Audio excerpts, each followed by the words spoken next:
amazing that we live in a society where all of a sudden you can't even speak without being effectively erased from any type of information sharing platform. That alone should wake people up a bit. I haven't said much about the coronavirus epidemic because, first of all, it will get you banned, and secondly, there are a lot of people that are very focused on specific issues, and I don't like to muddy the water by making points that are made better elsewhere. There are a couple of points I wanted to make, though, that I don't think have really been covered particularly well anywhere. One is that big events like the coronavirus epidemic only come along once every 10 years or so in the past, and it's a wonderful opportunity to learn. I don't know why anyone wants to watch fiction on television when you can watch something far more amazing occurring right in front of your face.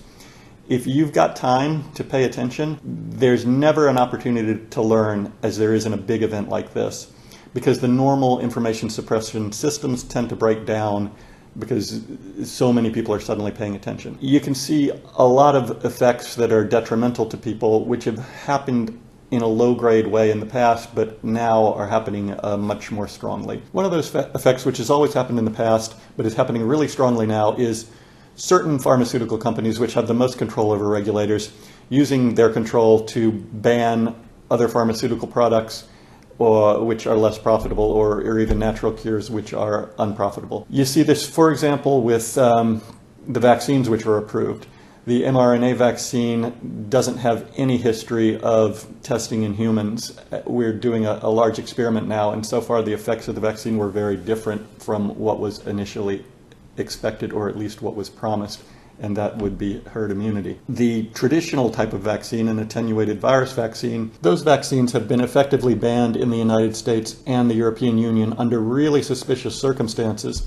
So if you're accusing people of being anti-vax, the regulators have done the most to stop the availability of vaccines, particularly the attenuated virus vaccines that are available in most of the rest of the world, and one would expect would be much safer based on the fact that they've been used for over 100 years, whereas the mRNA vaccines have hardly even been studied long-term in animals, much less humans. If you've been following this issue, you've probably also heard a lot about the patent-expired drugs which were repurposed to treat coronavirus and then were effectively blocked in the United States and partially in the EU. Meanwhile, remdesivir was promoted by regulators in the United States, even though it's something you probably would want to look into very carefully before taking. That's been covered by a lot of people, and you can't really talk about it. I wanted to talk about the past history. This is an effect which you've seen for a long time in the United States. The FDA going and blocking certain natural and unprofitable cures for disease and then promoting the pharmaceutical cure. They've done this with bitter almond, with the herb comfrey, with sassafras root in root beer. One of the most common herbal medicines, wormwood, is banned in any quantity in alcohol. Any product which kind of has a widespread adoption in the United States and has a natural, traditional herbal medicine in it, the FDA has gone out of its way to ban those products. Meanwhile, cancer has skyrocketed. The full history of this is way too lengthy for a video, but it's something you might want to look into. If you've seen during the pandemic what the FDA has done, realize this has been going on for decades. This is a time of extreme attacks on your health, your personal freedom, your finances.